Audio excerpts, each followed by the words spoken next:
dia, Juventude do Rio Grande do Sul. A pedido então da coordenação da Pastoral da Juventude, da Secretaria Estadual, nós vamos dar continuidade aos vídeos formativos sobre a casa comum.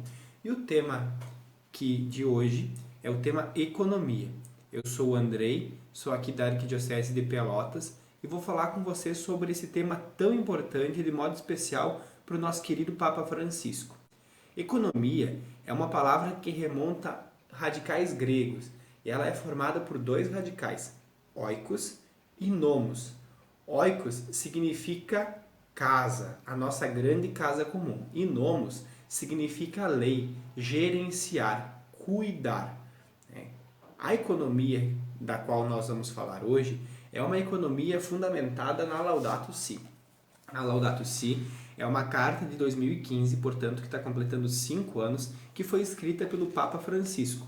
E ela é sobre o cuidado da casa comum. Ela é uma encíclica que se insere nas encíclicas sociais, portanto, ela faz parte da doutrina social da Igreja, e ela é uma encíclica socioambiental, porque o Papa Francisco quis tratar da terra e das pessoas que estão na terra. Como nós, seres humanos, temos a responsabilidade de curar, cuidar, guardar da criação, como nós vimos no nosso último vídeo, da biodiversidade, ou seja, da diversidade de vida que vive neste nosso planeta Terra. Muito bem. Nesta Laudato Si, o Papa Francisco nos convida a um tipo de economia, a um modo de economia que ele foi deixando claro para nós ao longo dos anos. Ele começou quando ele reuniu os movimentos populares lá em Roma. Junto com os movimentos populares estava a Pastoral da Juventude, movimento de pequenos agricultores, movimento de trabalhadores rurais sem terra, pescadores, indígenas, povo quilombola, povo das periferias, movimentos dos povos simples da terra. Ele reuniu todos esses povos e nos disse o seguinte: olha, toda e qualquer mudança social que vai acontecer deve passar por 3 eixos fundamentais, que são terra, teto e trabalho. Foi aí que surgiu a grande frase do Papa Francisco: nenhum camponês sem terra, nenhuma família sem casa, nenhum trabalhador sem direitos. Os eventos aconteceram, 2 no Vaticano e 1 em Santa Cruz de la Sierra.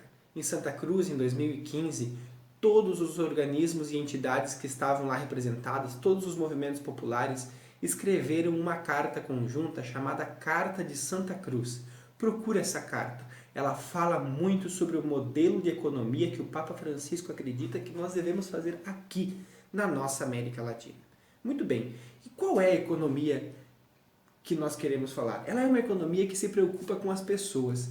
Eu quis, pensando num texto bíblico, trazer a parábola da moeda perdida. Jesus nos fala lá no Evangelho de Lucas assim: se uma mulher tem 10 moedas de prata e perde uma, será que não acende uma lâmpada, varre a casa e procura cuidadosamente até encontrar a moeda? Quando a encontra, reúne amigas e vizinhas para dizer: alegrem-se comigo, eu encontrei a moeda que tinha perdido. Essa é a economia de Jesus. Não é uma economia em que o dinheiro está em primeiro lugar. Era uma moedinha entre 10, mas para encontrá-la, a mulher precisou reorganizar a sua casa. A economia de Francisco, a economia cristã, é uma economia que procura organizar a casa, colocar harmonia na casa, porque quando nós colocamos harmonia na casa, nós encontramos a moeda perdida, o talento perdido. E é nesse sentido que a economia de Francisco e Clara tem um caráter de fraternidade, minoridade e a economia dos pobres. Porque a economia de Clara e Francisco é a economia que nasce do povo, das pessoas simples. Veja só, a pergunta é: como podemos ser solidários na economia em tempos de pandemia, em tempos que temos que ficar em casa? Como nós podemos fazer a diferença para a economia sem sairmos da nossa casa nesse momento? E depois, para os tempos futuros, como nós vamos redimensionar a nossa economia em tempos de crise? Muito bem, os assessores do Papa Francisco, dentre eles Amartya Sen, que é um filósofo e economista muito importante, eles nos falam das capabilities, das capacidades, das habilidades e competências que nós, humanos, devemos desenvolver para tornar o nosso mundo um lugar melhor para se viver.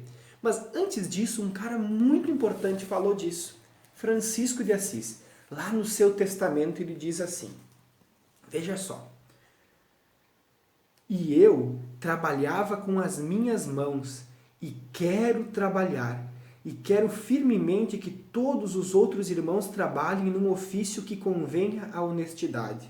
Os irmãos que não sabem trabalhar, aprendam a trabalhar, não pelo desejo de receber o salário do trabalho, mas por causa do exemplo e para afastar a ociosidade. Nessa pequena frase do testamento, Francisco de Assis nos aponta o segredo da sua economia. É uma economia do trabalho, mas não do trabalho pelo dinheiro, de um trabalho pela importância da sua obra, pela importância de saber que o nosso saber fazer faz a diferença para o mundo, torna o mundo um lugar melhor para se viver. Por isso, vamos ocupar bem o tempo em casa, vamos ocupar bem o tempo no nosso lar, fazendo das nossas mãos verdadeiras ferramentas do verdadeiro trabalho. Aquele trabalho que é feito um pouquinho a cada dia. Aprender uma nova receita, ajudar a família, cuidar da casa, ajudar e ser solidário com aqueles que necessitam.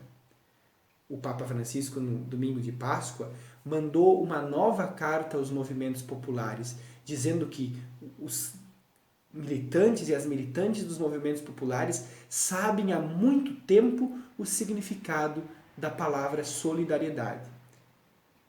Que o segredo da nossa economia seja a solidariedade vivida e compartilhada. Que aprendamos a fazer algo com as nossas mãos nesse tempo de pandemia. Que nos dediquemos a sermos ativos na contemplação, como Marta e Maria do Evangelho. Eu deixo uma pergunta para você na manhã de hoje, falando sobre a economia de Francisco. Qual é a sua obra? E desafio você a comentar o que você tem feito no cotidiano, qual obra você tem feito para tornar o mundo um lugar melhor para se viver. Nosso abraço fraterno, paz e bem.